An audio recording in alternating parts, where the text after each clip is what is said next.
Hey Cherish ladies, welcome to the Cherish Cooking Christmas edition. This is my Christmas present to you. I wanted to share with you two of my favorite recipes, things that I've been cooking for a really long time. They've become traditions in my house, especially around Christmas time. I wanted to share them with you, from my family to your family, from my table to your table, from my kitchen to your kitchen. So first off, let me say Merry Christmas. You're going to enjoy making these with your family and enjoying them on Christmas Day or Thanksgiving. The first recipe that I want to start with is my famous, world famous, or at least Matessius famous potatoes au gratin with 3 different kinds of cheeses. So for this recipe, girls and guys that are sneaking on, we're going to need around 3 pounds of Yukon Gold potatoes. We're going to peel those. Now, if you want to hang on to some of the nutrients and keep the skin on, you knock yourself out. It's going to taste really good with the skin on too. But I think, we're going to level up at Christmas time. We'll take those skins off. We're going to need a whole bunch of grated Gruyere, I think that's how it's pronounced, cheese, Gruyere cheese, which is a Swiss, kind of like a marriage between a Swiss and a Parmesan. It's a little less bitey than Parmesan cheese, a little more mild, but it's got some great flavor. So we're going to get some grated Swiss Gruyere. And then we're going to use some Parmesan cheese, some regular Parmesan cheese. I buy a sack of this at Costco, lasts me forever, and you can keep it in the fridge. We're going to need some garlic. We're going to need around 4 or 5 cloves of fresh garlic, 6 tablespoons of really good butter, 1.5 cups of cream, parsley for topping at the end, a little bit of nutmeg to make your senses go wild, some of that Christmas flavor. And the third cheese in our dish is goat cheese. You can add whatever 3 combos you like, but these are the 3 that I have found work the best. So let's get started. I want to introduce you to my little friend. This here is called a mandolin. So this slices, so you don't have to be stuck at home slicing all day and potentially cutting yourself and hurting yourself. You can grab a hold of one of these mandolins. Now these mandolins are, I guess maybe $10, $15 at Target. Super cheap, but you watch and see what it does. And so I can be super safe. I'm going to use, do you remember the glove that I bought? Last season for Cherish Cooking, I bought the glove just to protect my hands because this is a really sharp blade. They use this blade, the guillotine blade, to chop off heads in France. So we don't want to be doing any of that. We don't want to be chopping off any fingers today, girls. So I want you to grab the potato and you literally just slice. So we want to do slices that are around 1/8 of an inch. We don't want them too thin, otherwise the potato will get mushy. So about 1/8 of an inch is perfect. And see how close I get to the bottom there? That's why we need this little protective piece. But I just want to make sure I hang on to my fingers and my hands. I don't want to serve you anything with my blood in it. All right, so I've done a whole bunch of these earlier just to save some time. So we have, I believe in this recipe, one more I have there, we have around, I guess, 2 to 3 pounds. You can really just be approximate here and use as many as you think you need. You can make extra, you can make less. You can even do this in little au gratin tins. So, it's going to be super easy and you make it suit your family and the amount of people you're cooking for. So I had these in water just so they didn't brown. Did you know that when you cut potatoes, they start to oxygenize and they'll turn brown? So if you don't put them in water, if you're not going to use them straight away and you don't put them in water, they will turn brown. And I didn't want to serve you brown potatoes. All right, so this is looking good. So the first thing we're going to do is we're going to preheat our oven to around 350 degrees. And then I want you to grease the bottom of a pan, a casserole dish. I love this really cute little enamel, what do we call it? Kind of like a pan that I got from Target. It's kind of like a Le Creuset, but doesn't have the Le Creuset price tag. I think I paid about $40 for it, so thank you, Target. So I'm just getting the paper off a stick of butter that still has all that butter on it, and I'm just literally wiping the bottom of this pan just to grease it up so nothing sticks to the bottom. None of that goodness sticks to the bottom. And then what we're gonna do, girls and guys, is we're gonna just layer that potato. Let me pull this out of the way so you can see clearly. We're gonna layer this potato, layer on the bottom there. Beautiful, that's gonna be our first layer. So this is kind of put together a little bit like a lasagna. So we're just gonna pile on one layer there. And I just wanted to show you that. But then what we're gonna do is we're gonna go make our cream sauce, which is really easy because that's gonna be drizzled over the top, and we're gonna put all kinds of cheese and different yummy things in there. So I want you to grab a hold of your cream, and I want you to come to the stovetop with me. We're gonna grab the cream, we're gonna turn the burner on probably about a moderate heat. We're gonna get a moderate heat, and we're gonna grab our butter, we're gonna grab our garlic, all this fun stuff. Salt and pepper, all the yummy things. We're gonna grab the nutmeg. I'm gonna grab my special glove for when I'm grating the nutmeg. And here's what we're gonna do. We're gonna start by putting that butter in the pan, and that's gonna slowly start to melt. In the meantime, we grab a hold of our garlic press. Now you can use the garlic out of the jar, but I would prefer if you just went the extra mile and did it yourself. It's gonna taste so much fresher if you do it this way. Grab a knife. Which one will do? This one's perfect. All right, see, look at that. So you can do as much garlic as you like. You can have a whole bunch in there, but I think you need at least 3 cloves of garlic in this dish. You want it to have a nice fragrant scent, and when we toss in that nutmeg, oh my gosh, it's gonna taste amazing. So this is one of my traditions. My boys absolutely love this, and my Zoe has a newfound love for what she calls my cheesy potatoes. But they're 3 cheese potato au gratin. And I don't cook this a bunch because I wanna make it special, but when I do cook it, everybody comes back for seconds, and it keeps beautifully in the fridge for reheating, because it has all that fat and all that cream and all that liquid around it to keep it nice and moist. So if you can see that there, that's my butter melting with the garlic. We wanna cook the garlic ever so slightly, but what we don't wanna do is we wanna make sure that we don't burn it. So we don't want that heat too high. And then into that, I'm gonna add some white pepper. Now, white pepper is literally just what you would find in a regular salt and pepper shaker. Don't want the ground pepper in this. That's gonna be a little bit too coarse. We don't want anybody hurting a tooth or finding a big clump of peppercorn in their au gratin. I'm gonna turn that down just a little as we grate our fresh nutmeg. Now again, you can just get a shake of nutmeg from the container from the spice rack, but I like using one of these fresh little baby nutmegs that you can buy at any grocery store, getting my grater, and we're just gonna do that. And we're just gonna take the outer husk off the nutmeg. And if you had smell-o-vision right now, OMG, this smells amazing. So we're just gonna do about the equivalent of half a teaspoon of nutmeg shaved on in there. And can you hear that bubbling? Ooh, that looks so good. And that smells so fragrant. It's amazing. Nutmeg, I might put a little bit more, actually goes beautifully with potatoes. Who would have thunk it? And yet somebody tried it one day and it worked. Just get a little more in there.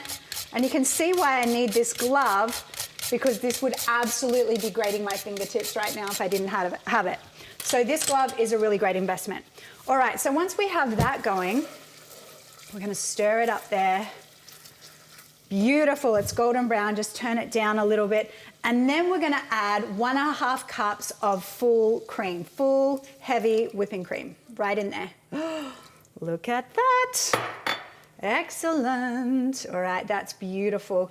And I'm gonna let that come, just turn the heat up, let that come to a bit of a really soft boil, just to let all those flavors come together, let the garlic infuse everything. It's gonna be beautiful. And then I'm gonna add just a dash of really great sea salt. So that looks perfect. That's looking so good. Let me see, beautiful. All right, so we want it to come to a really soft boil, and then we want it just to simmer ever so slightly while we get the rest of the dish happening, okay? I'm gonna turn that down and keep my eye on that. And now we're gonna put this potato dish together. So here's what we're gonna do. We're gonna do 1 layer of potatoes, And what we're going to do is just grab all our different cheeses and just kind of like what you would do with a lasagna, but with potato. So you're just going to grab just a handful of the Gruyere and a handful of the Parmesan. This is going to be so cheesy. And we do it this way because we don't want anybody to miss out, any layer, any piece of potato to miss out from being kissed by the cheese. Then we're just going to crumble the goat cheese on there too. So we have that beautiful layer of the potato and we have the cheeses of 3 different cheeses just on one layer. Then we go ahead and we grab more of that potato, and it's just a beautiful process of going through, making sure every little piece is covered. And I'm telling you, when you serve this on Christmas Day, people are going to be obsessed. The way to a man's heart is through his stomach. I would say that is true for every human. So if you want more friends, make this 3 cheese potato au gratin. That's my word of advice and counsel and wisdom for the Christmas season. So we're going to add some more cheese. Beautiful. So this is easy. The kids can help. I think if you set it up, if you get everything prepped, then it's great for the kids to get their hands in here too and feel like they're contributing. There are a few dishes that I want to teach my kids to be able to pass on to their children. And in fact, my mom used to make this when I was a little girl. She made it with milk instead of cream. They're a little more weight conscious back then, but I think it's Christmas. It's Christmas time. Why use full cream milk if you can use full cream? Am I right? Yep, you know I am. All right, so we're gonna pile that up. We're gonna do another layer. This cheese, I can't wait for you to taste this. I think that you're gonna really become a Gruyere fan after this recipe. Another handful of the Parmesan. Again, I love getting my Parmesan from Costco because they like sell you a literal stack. A little more of the goat. And then let's try to make this the last one, you guys. Beautiful, beautiful. Last bits of water out of that. And these Yukon potatoes are so delicious. They're a little more sturdy than an Idaho. They've got a nice golden hue and they're perfect for this recipe. And I think when you're making something like this, you want to make it with the right ingredients.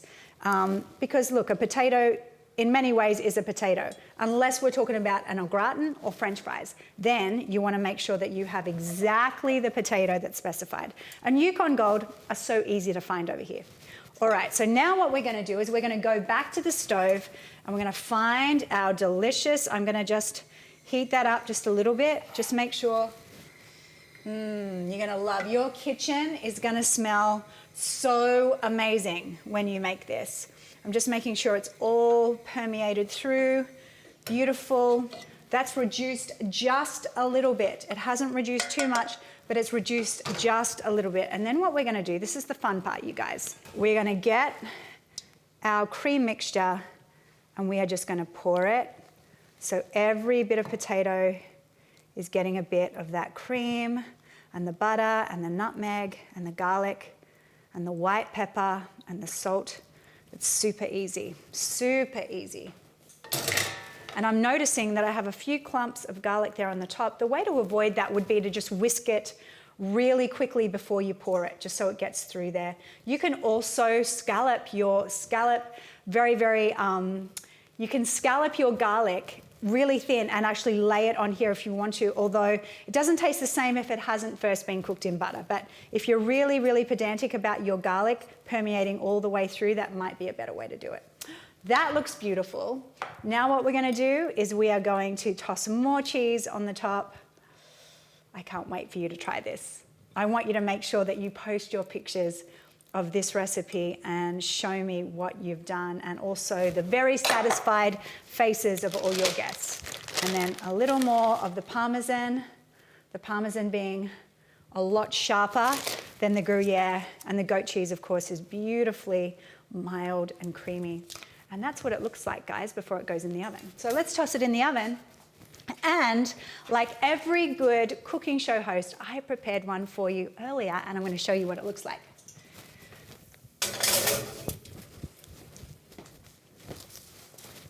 All right, got my trusty gloves. Here we go. Now this one, the one I just cooked, I'm gonna save for Christmas Day. But this one is for the faithful crew of guys who have just been through 2 weeks of Twisted and all the rest of it. They're gonna get to try this. So here's the finished product. Look how beautiful.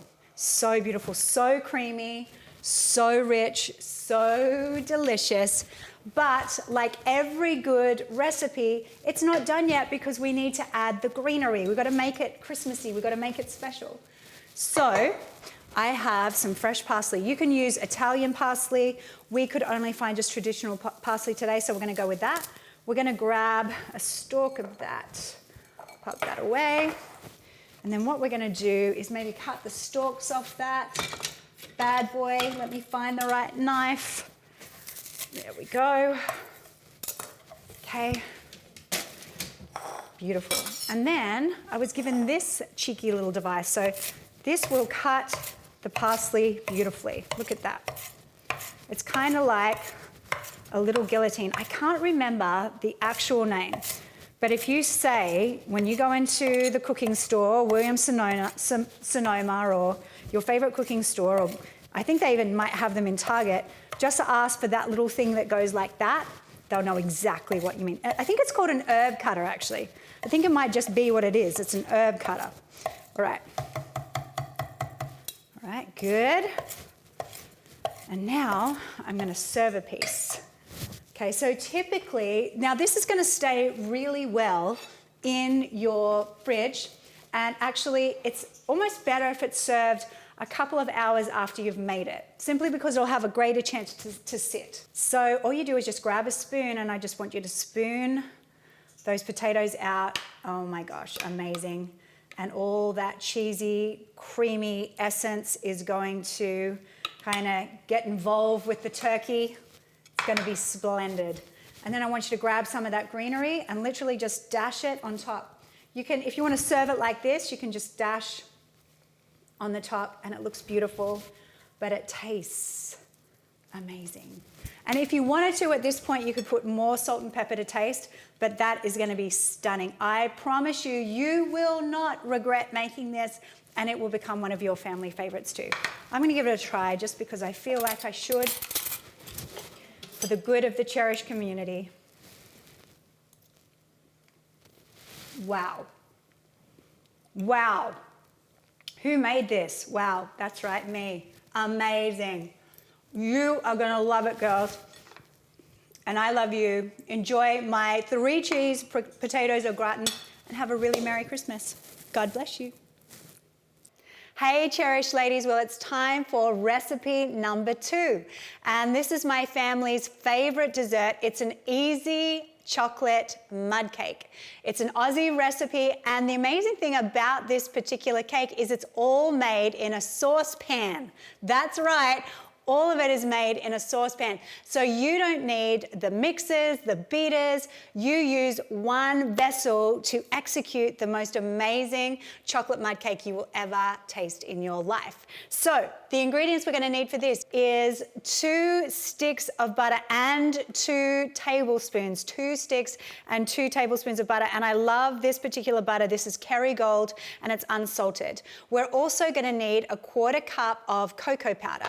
Beautiful cocoa powder, you can just get that at any store. We're gonna need about 1 1/4 cups of dark chocolate chips. Really use dark chocolate chips for this recipe. It's not gonna taste too bitter. Your kids will still really love it because there is a ton of sugar in this bad boy. Just regular white sugar. We need 2 eggs. We need 2 teaspoons of vanilla extract, not vanilla flavoring, not vanilla essence, vanilla extract. We're also going to need about 1.5 cups of self-raising flour. Self-raising flour is not impossible to find in the US. It's not as readily available as it is in Australia, but you can find it. You can get it on Amazon. You can get it in most grocery stores, and it's a flour that's already prepared with a raising agent, so you don't have to add any baking powder or anything like that. And that's about it, outside of course, the Pam and a few little things that we're going to do to spruce it up at the end. So what I'm going to do is I'm going to take all my ingredients except the flour and except the eggs, and we're going to pile them all into the saucepan, and we're going to blend them up beautifully. Okay, girls, we're going to start by adding our butter, and we put the butter in first because it's actually going to prevent the chocolate from sticking and burning. So again, that's a whole bunch of butter. That's 2 tablespoons and 2 sticks of unsalted butter. And I really like the Kerrygold butter because it has so much extra flavor. It's beautiful and yellow and looks exactly as God intended butter to look. So we're going to stir that up, and that's just going to melt down, and that's going to be the basis of this saucepan chocolate mud cake.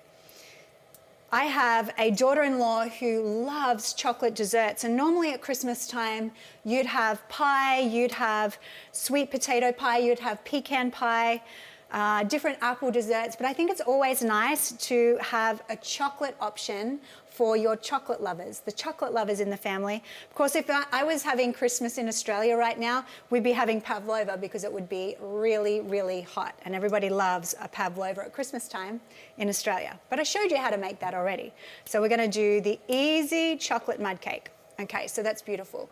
Then we're gonna get our chocolate chips and we're gonna add those into the butter, and we're gonna continue to just reduce that down. It's gonna be so nice. I cannot wait for you guys to try this. And let me tell you, it's really important that you watch the chocolate when you add it. Chocolate burns really fast. And once chocolate has burned, it is impossible to fix it. You can't fix it. You have to toss it out. And I don't want to have you wasting any ingredients. So we're going to mix all that together. So we've got the butter and the chocolate for now. And then once we've got that, we are going to add our vanilla, and that is melting really fast. You need to be stirring this continually, girls. That's the vanilla we've added in there. And once the chocolate has dissolved on that medium heat, and you're keeping your eye on it and you're making sure that it's not catching or boiling or bubbling. We do not want any bubbling on this. We just want a nice, light melting and blending of all these ingredients. The butter's going to help us a little bit because it's so high in fat. It's going to keep everything nice and slick. So it's looking stunning in here. Beautiful, glossy chocolate.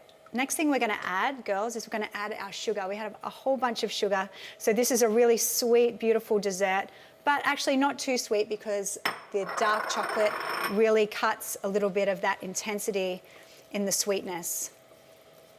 Okay, we're stirring that in, and it is looking divine, and we're going to dissolve that sugar.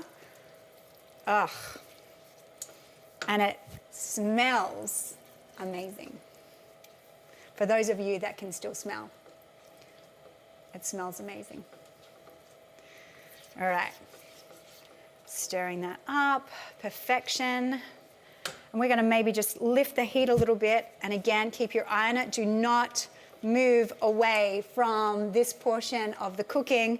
It's like a newborn baby right here. You have to take extra care with it. So we get it all done in one saucepan, but we have to make sure that we're at attention the whole time to make sure this works out just as I intend for you.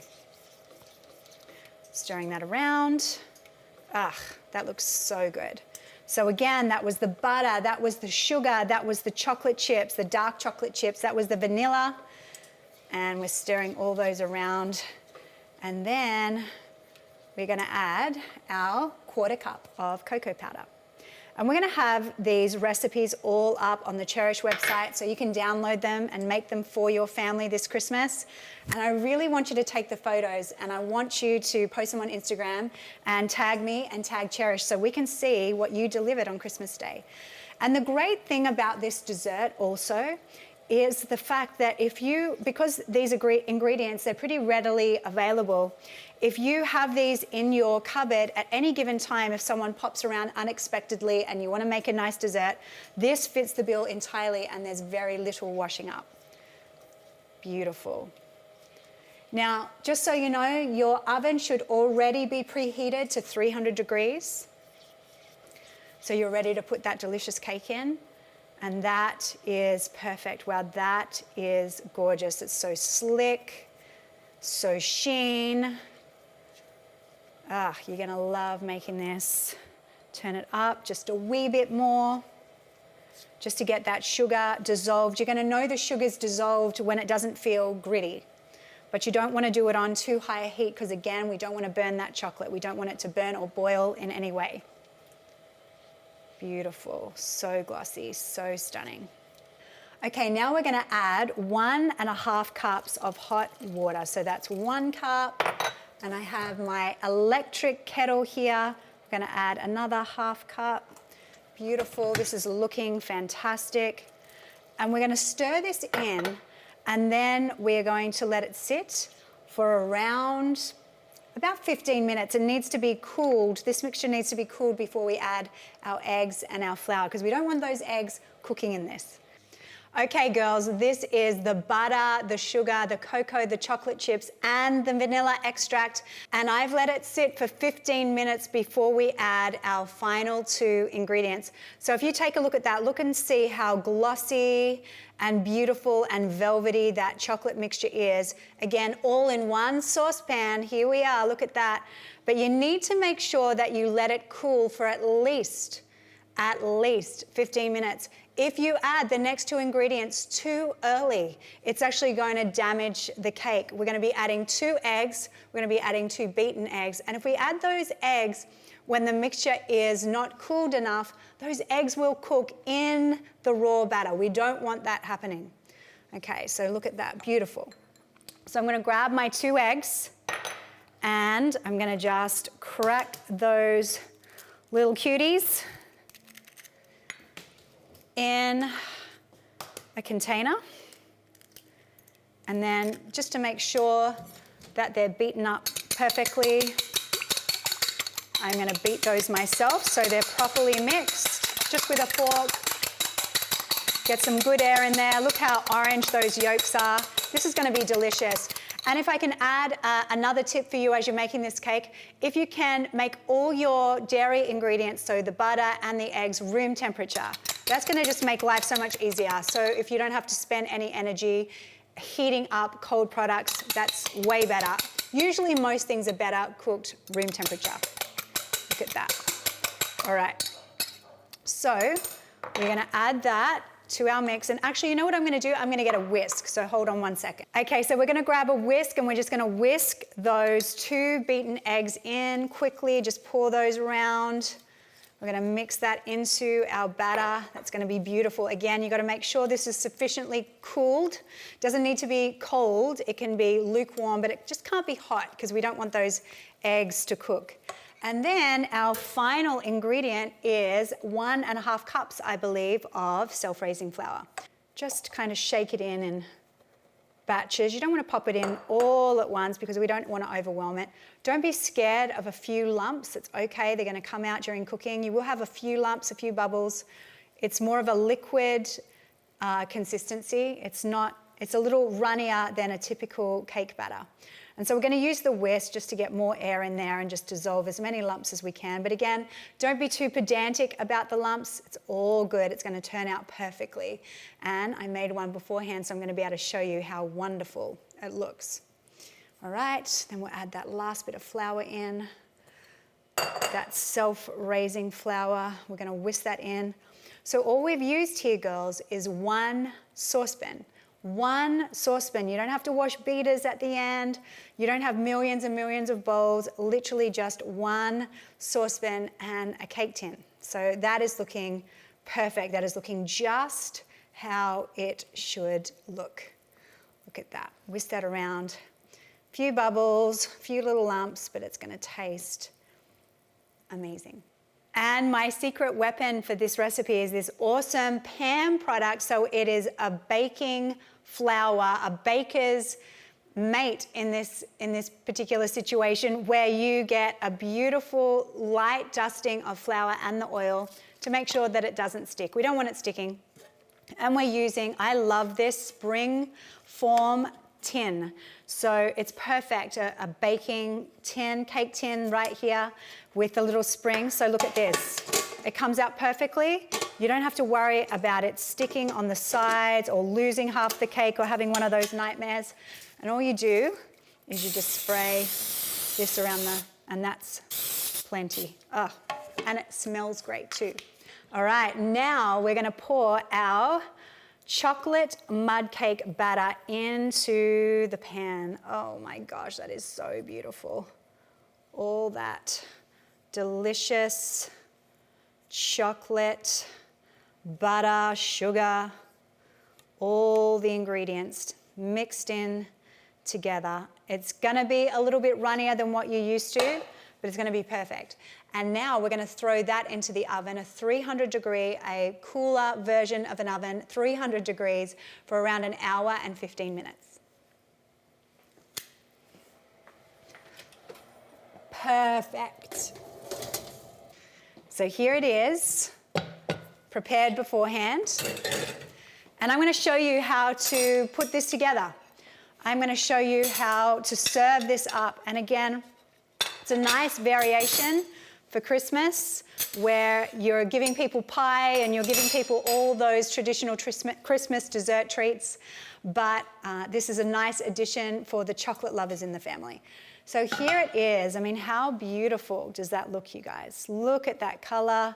It's firm, it's dense, it's beautifully cooled, it's sat for a few hours, which is perfect.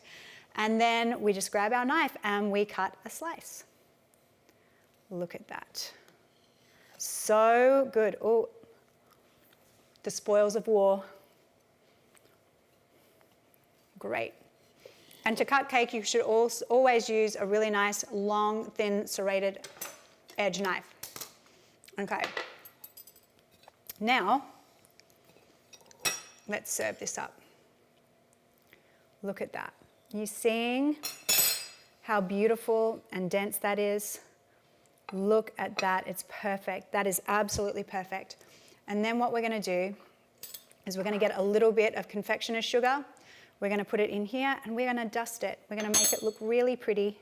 It's like snow on Christmas Day right there. Now, if you want to take it up another level, if you like things sweeter, you want another addition, and I found American palates are a lot sweeter than the Aussies. I would eat it just like this, but for my American friends, I have a bit of ice cream, so just wait. I know how you guys love cake and ice cream, so you asked, I deliver. A big scoop. How does that look? Is your mouth watering right now? It should be, because this is going to taste amazing. You can add your own twist and touch to this. You can add a mint leaf to make it look really festive. You can add a glacé cherry on top. You can add a strawberry, something fun, something red. But for now, I'm gonna have a taste. I'm gonna do it American style, a la mode with a little bit of ice cream. Oh, wow. Forget about the pumpkin pie. Forget about the pecan pie.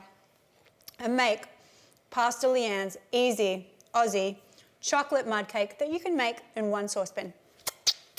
Merry Christmas, everyone. Love you bunches. From my heart to your heart, from my kitchen to yours. Have an awesome day. God bless you.